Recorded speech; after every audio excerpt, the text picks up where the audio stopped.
Assalamualaikum warahmatullahi wabarakatuh. Jangan lupa kita senantiasa memanjatkan puji syukur kepada Allah Subhanahu wa taala dan senantiasa kita bersolawat kepada Rasulullah Shallallahu alaihi wasallam.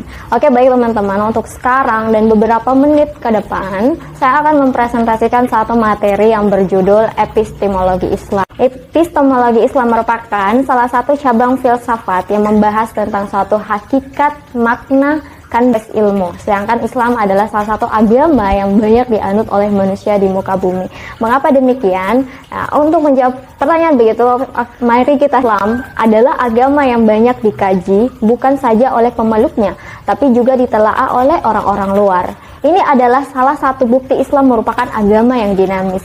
Ini dapat dimengerti karena agama ini bukan saja mengurus soal peribadatan yang bersifat sejarahnya memberikan andil dan sumbangsi terhadap peradaban umat manusia. Dalam kondisi kemerosotan moral yang luar biasa seperti itu, hidup seorang pemuda jujur yang dikenal masyarakat setempat dengan julukan Al-Amin. Pemuda itu adalah Muhammad bin Abdullah, seorang pemuda yang melewati masa kecil sebagai yatim piatu dan pengembala. Muhammad merupakan sosok yang resah terhadap kemerosotan akhlak masyarakat sekitarnya. Pada umur 40 tahun, Muhammad mengalami peristiwa ajaib di Gua Hira, sebuah peristiwa yang mengubah peta sejarah dunia. Di tempat ini, ia menerima wahyu menandakan lahirnya sebuah agama baru. Islam adalah nama sebuah agama yang lahir dari wahyu. Penamaan ini bukan diambil dari nama tempat seperti Nasrani, bukan pula dari nama tokoh penyebar ajaran tersebut, tetapi diberikan langsung oleh Allah.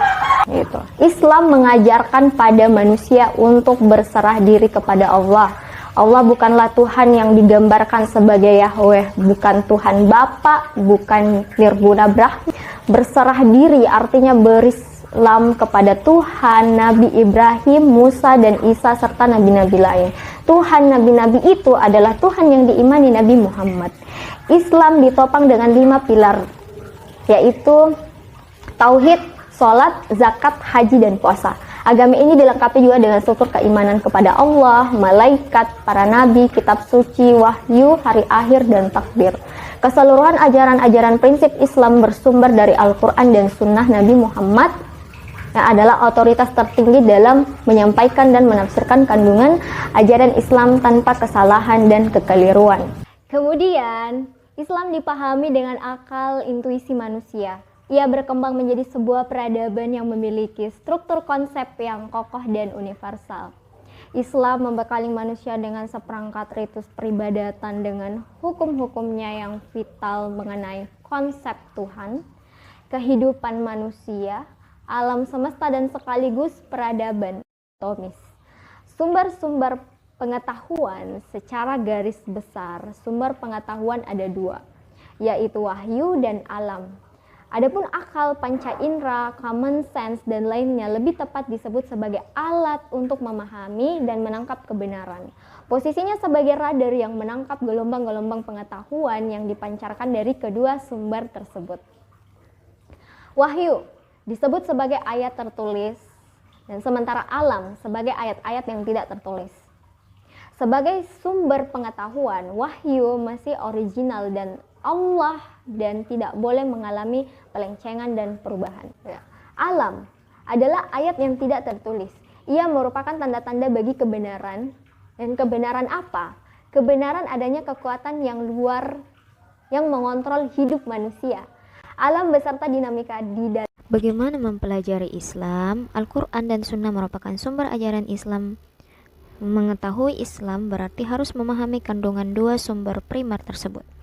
Untuk mengkajinya, Islam memiliki disiplin-disiplin ilmu tersendiri tersebut, misalnya usul fikih, ulumul Quran, ulumul hadis, tasawuf, falsafah Islam, dan sebagainya. Selain itu, kajian sejarah dapat membantu melihat Islam sebagai agama yang pantas untuk manusia. Sejarah memperlihatkan Islam mampu membangun sebuah peradaban yang penuh pengetahuan dan moral, serta contoh bagi keberagaman agama. Mendapatkan bangunan konsep Islam secara utuh perlu penelitian intens dan kerja keras. Ilmu dalam Islam bersifat universal, tidak sempit dan dikotomis. Inti konsepnya adalah tauhid, khilafah, dan ibadah.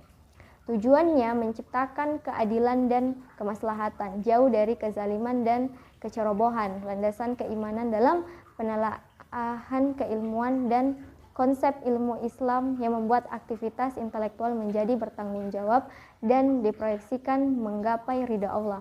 Seorang ilmuwan harus bisa memainkan peran sosial ilmu untuk melayani masyarakat dan secara bersamaan meningkatkan moral dan etika. Baiklah, cukup presentasi dari saya. Lebihnya suara-suara yang tidak diinginkan mohon dimaafkan, dan terima kasih atas waktu yang begitu singkat. Saya akhiri billahi fisabilil haq fastabiqul khairat. Wassalamualaikum warahmatullahi wabarakatuh.